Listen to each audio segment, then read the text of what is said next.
ringraziare Orazio, Maria per questo atelier dell'immaginario autobiografico, questo PCTO che è arrivato nella nostra scuola inaspettatamente.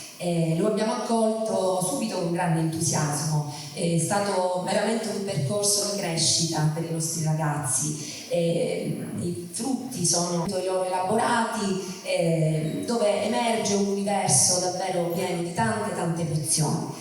I ragazzi hanno attraversato diversi momenti in cui hanno imparato ad ascoltarsi l'uno con l'altro, hanno imparato a comunicare le loro emozioni e diciamo che hanno fatto emozionare anche noi.